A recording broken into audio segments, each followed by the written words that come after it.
মোদী সরকার 1 বছরও টিকবে না, এটা আমি বলি নাই, রাহুল গান্ধী বলছেন। ইকোনমির এত খারাপ অবস্থা যে মোদী সরকার এটা টিকা রাখতে পারবে না। ককরোচ জনতা পার্টি গতকালকে তাদের জনসভা করছেন এবং খুব শান্তিপূর্ণভাবেই হয়েছে। বলা হচ্ছিল ওই আন্দোলনের যে নাহিদ ইসলাম আছে, তার নাম যদিও অভিজিৎ দীপ, এবং সে বিদেশ থেকে আসার কথা, আসার পরই তাকে অ্যারেস্ট করা হবে এবং আন্দোলনের পারমিশন দেওয়া হবে না। দুটোর একটাও হয় নাই। মোদী গভর্নমেন্ট রিভার্স খেলে দিছে এবং তাকে অ্যারেস্টও তো করেই নাই এবং আন্দোলনের পারমিশন দিয়ে দিছে এবং তারা খুব শান্তিপূর্ণভাবে আন্দোলন করছে।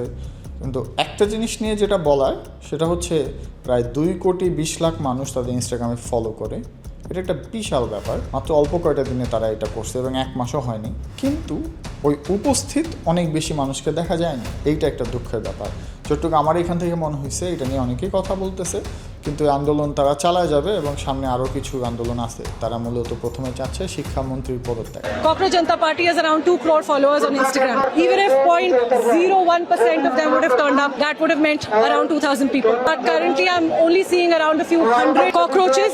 কিছুদিন আগে ডোনাল্ড ট্রাম্প খোমেনির ছেলে মোস্তফা খোমেনির সাথে দেখা করতে চাইছেন, মিটিং করতে চাইছেন। ইরান থেকে জবাব দেওয়া হয়েছে এটা একটা অবাস্তব প্রস্তাব, সো এই মিটিং কখনোই হবে না। রাজনীতিতে হবে না বলে কিছু নাই, সো সামনে কি হয় ওইটার অপেক্ষায় রইলাম, আর হইলে আপনাদের জানাবো। ইসরায়েলি সেনারা পশ্চিম তীরে এক ফিলিস্তিনি পরিবারের গাড়ি থামতে বলে এবং তারা গাড়িটা থামায়। বাবা সামনের সিটে ছিল এবং বাবা গাড়ি থামায় 2 হাত ওচা করে ওখানে বসে থাকে, কিন্তু তারপরেও তারা গাড়িতে গুলি চালায় এবং বাবার হাতে গুলি লেগে 7 মাসের একটা বাবুর গায়ে লাগে এবং বাবুটা ওখানেই মারা যায়। ফিলিস্তিনি একটা পরিবারের কাহিনী এরা, এবং দুঃখের নিউজ বলতে চাই না, কিন্তু এগুলো আমার আপনার জন্য একটা শিক্ষণীয় ব্যাপার।